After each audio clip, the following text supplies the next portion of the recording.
뇌혈관 조영술 및 중재술 안내. 안녕하십니까? 본 동영상은 뇌혈관 조영술 및 중재술을 시행받는 환자와 보호자분들께 시술의 개념과 주의사항 등에 대해 설명드리기 위해 제작되었습니다. 이어지는 내용을 참고하셔서 안전하고 효과적인 시술이 이루어질 수 있도록 협조해 주시기 바랍니다. 시술의 목적과 효과. 사람의 뇌는 경동맥에서 올라오는 내경동맥과 척추동맥에서 올라오는 기저동맥으로부터 혈액을 공급받고 있는데, 이들 혈관은 대뇌 바닥에서 서로 연결되어 대뇌 동맥고리를 형성한 다음 전대뇌동맥과 중대뇌동맥, 후대뇌동맥 등으로 이어집니다. 뇌혈관 조영술이란 뇌혈관의 이상을 발견하기 위해 뇌혈관을 직접 촬영하는 검사법으로 일반적으로 사타구니 부위의 대퇴동맥을 통해 가는 도관을 삽입한 다음 방사선을 통과시키지 않는 조영제라는 약물을 주입하면서 X선 사진을 촬영하여 뇌혈관의 이상 여부를 확인하는 검사 방법입니다.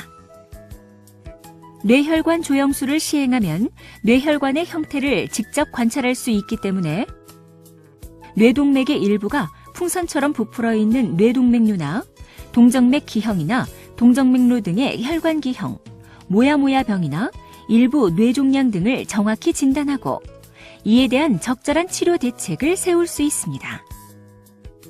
한편 뇌혈관 중재술이란 혈관 속으로 삽입된 가는 도관을 통해 치료적인 시술을 시행하는 것으로서 코일을 이용하여 늘어난 뇌동맥류를 폐쇄시키는 코일 색전술, 풍선을 이용하여 좁아진 뇌혈관을 확장시키는 두개내 혈관 성형술, 코일 색전술이나 풍선 확장술을 시행한 부위가 다시 원래대로 돌아오지 않도록 지지해주는 스텐트 설치술, 그리고 혈관 내부로 특수한 물질을 주입하여 이상이 있는 혈관을 폐쇄시키는 근로 색전술 등이 있습니다. 시술 전 준비사항. 진단 목적의 뇌혈관 조영술만 시행하는 경우에는 일반적으로 국소 마취만 시행하므로 특별히 금식이 필요하지 않은 경우가 대부분이지만 중재 시술까지 시행하는 경우에는 전신 마취가 필요할 수 있으므로 금식을 하게 됩니다. 시술 과정에서 대퇴동맥을 통해 도관을 삽입해야 하므로 시술 전날 제모 크림을 이용하여 양쪽 사타구니 부위의 채모를 제거합니다. 그리고 필요한 경우에는 시술에 앞서 소변줄을 삽입하기도 합니다. 시술 과정. 시술은 X선 카메라가 장착된 테이블에 누운 상태에서 진행되는데, 일반적으로 뇌혈관 조영술만 시행하는 경우에는 국소 마취를, 뇌혈관 중재술까지 시행하는 경우에는 국소 마취 또는 전신 마취를 시행합니다. 의료진은 시술 부위를 소독하고 소독포를 이용하여 사타구니의 작은 부위만 노출시킵니다. 이어서 피부에 작은 절개를 가한 다음 대퇴동맥을 통해 가는 도관을 삽입하고 방사선 영상을 확인하면서 도관을 머리 부위까지 이동시킨 다음 도관을 통해 조영제를 주입하면서 뇌혈관 사진을 촬영합니다. 한편 뇌혈관 중재술이 계획된 경우에는 질환의 종류에 따라 적절한 치료 시술이 진행됩니다. 뇌동맥류의 경우에는 혈액이 동맥류로 흘러들어가지 못하도록 동맥류 내부에 백금 코일을 채우는 코일 색전술을 시행할 수 있으며, 동맥류의 형태에 따라서는 삽입한 코일이 빠져나오지 않도록 스텐트를 설치하기도 합니다. 뇌동맥이 좁아진 경우에는 풍선을 이용하여 좁아진 뇌동맥을 넓혀주는 두개내 혈관 성형술을 시행할 수 있으며, 필요한 경우에는 넓혀진 부위가 다시 좁아지지 않도록 내부에서 지지해주는 스텐트를 설치하기도 합니다. 그리고 이상이 있는 뇌혈관을 폐쇄시킬 필요가 있는 경우에는 혈관 속으로 특수한 물질을 주입하여 혈관을 폐쇄시키는 근로색전술을 시행하기도 합니다. 이상의 과정을 통해 필요한 시술을 모두 마친 후에는 도관을 제거하고 천자 부위를 압박하여 지혈을 시행하는데, 시술 전 환자나 보호자가 요청하거나 효과적인 지혈을 위해 필요하다고 판단될 경우에는 특수한 봉합 장치를 이용하기도 합니다. 시술 후 주의사항. 시술 후에는 혈관을 천자한 부위에서 출혈이 발생하지 않도록 안내해드린 시간 동안 시술한 다리를 움직이지 말고 잘 압박해야 합니다. 한편 시술이 완벽하게 이루어진 경우라 하더라도 시간이 지나면서 코일이 이동하거나 넓혀진 부위가 다시 좁아지는 등의 변화가 나타날 수 있으므로 시술 후 일정 간격으로 추적 검사를 시행하여 이상 여부를 확인하고 필요시 추가 시술 등의 적절한 조치를 취해야 합니다. 시술의 합병증과 부작용. 조영제 부작용.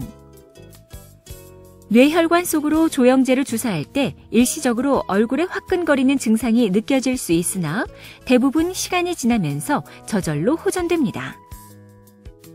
환자에 따라서는 조영제에 대한 알러지 반응이 나타나기도 하는데 일반적으로는 두드러기나 가려움증 등의 약한 알레르기 반응이 대부분이지만 극히 드물게는 호흡곤란이나 쇼크, 사망 등 심각한 알레르기 반응이 발생하기도 합니다. 천자부위 합병증. 사타구니 동맥을 천자한 부위에서 출혈이 일어나면서 멍이나 혈종 등이 발생할 수 있으며 병균에 감염되어 염증이 일어날 수 있습니다.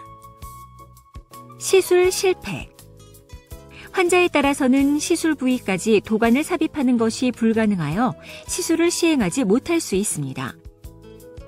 일부 뇌동맥류 환자에서는 코일을 이용한 색전술이 용이하지 않거나 시술 후 코일이 눌리면서 뇌동맥류 일부가 열리고 그로 인해 피가 다시 차 들어갈 수 있으며 일부 뇌동맥 협착 환자에서는 시술 부위가 다시 좁아지는 경우도 있습니다.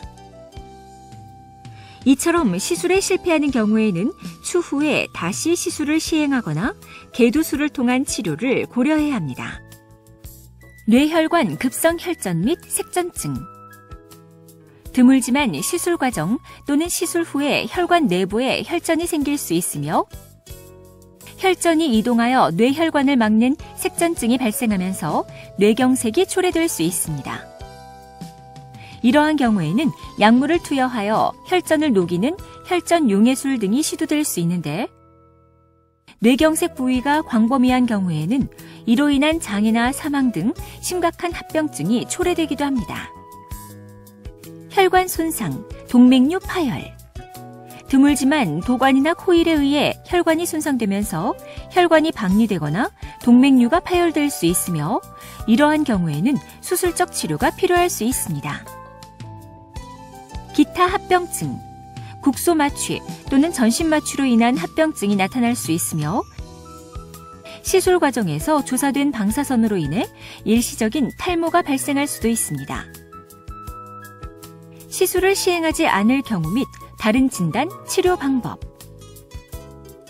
앞서 설명드린 부작용이나 합병증의 위험에도 불구하고 뇌혈관 조영술은 뇌혈관의 형태를 방사선 영상으로 직접 확인할 수 있기 때문에 질병을 진단하고 정확한 치료 계획을 수립하는 데 매우 중요한 역할을 담당합니다. 그리고 뇌혈관 중재술은 전신 마취 하에서 두개골을 열고 행해지는 개두술에 비해 환자의 고통이 적고 입원 기간이 짧다는 장점이 있습니다. 하지만 모든 뇌혈관 병변을 중재술로 해결할 수 있는 것은 아니기 때문에 의료진은 환자분의 상태를 종합적으로 고려하여 최선의 진단 방법과 치료 방법을 권유해드리고 있습니다. 지금까지 뇌동맥 조영술 및 중재술에 대해 설명드렸습니다. 감사합니다.